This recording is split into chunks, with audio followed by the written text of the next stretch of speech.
Hi, Waterdown. I'm driving down Plains Road in Burlington. But the interesting thing is this used to be part of Flamborough.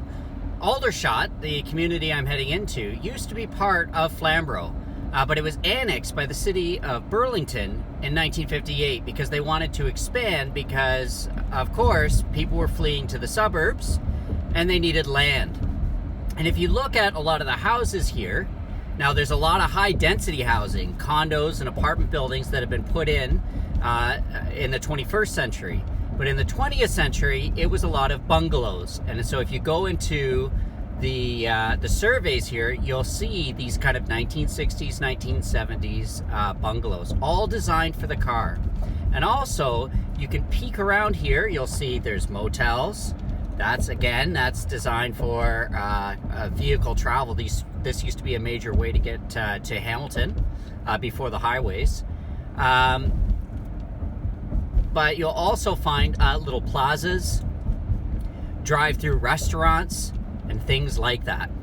Here's the clue that Aldershot used to be part of Flamborough, because here is Waterdown Road. Now, it doesn't look, this intersection is unrecognizable from what it was when I was a kid, but it's even more unrecognizable from what it was 100 years ago.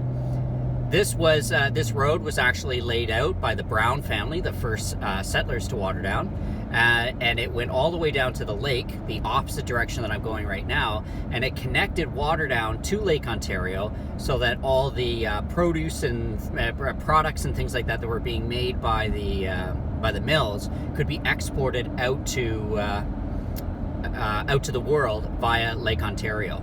And so Waterdown Road was the major link to the village of Aldershot, where Brown's Wharf, or Port Flamborough, used to be located.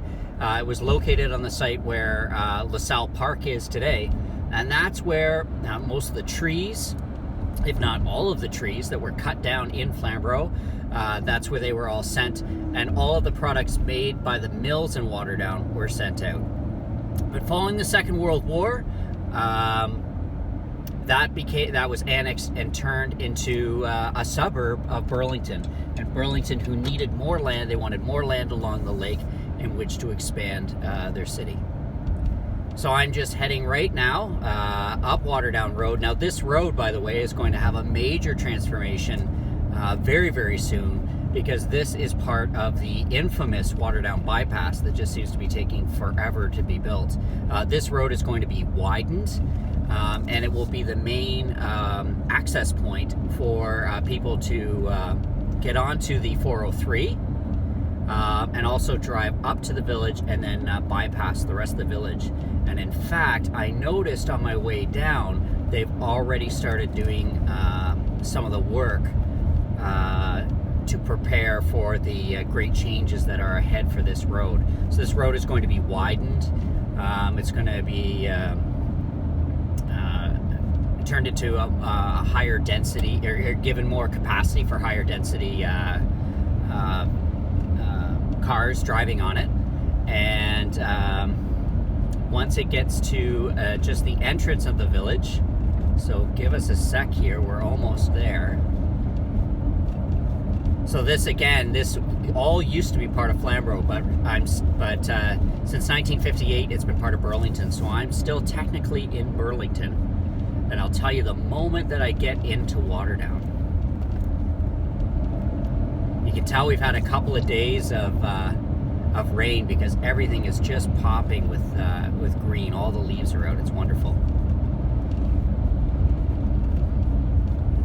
So we're driving up to the escarpment right now.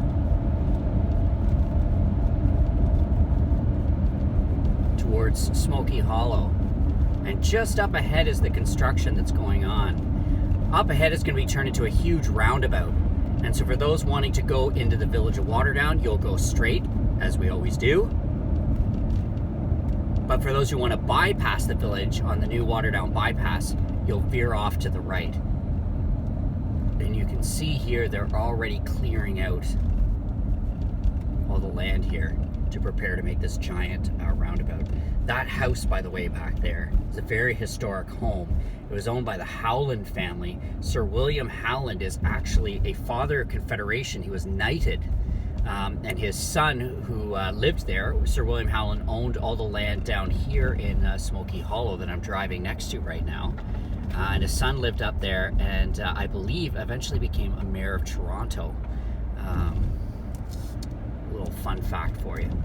And so there we go. So as I drive into the old village of Waterdown, a little bit of history for you. I'm now on Mill Street, and Mill Street is the main connecting street from Smoky Hollow into the village, into the posh part of the village too. On the other side of Dundas Street, that's where all the owners and managers of all the mills, that's where they used to live. And there you can see it. It's coming up ahead there, the old village of Waterdown.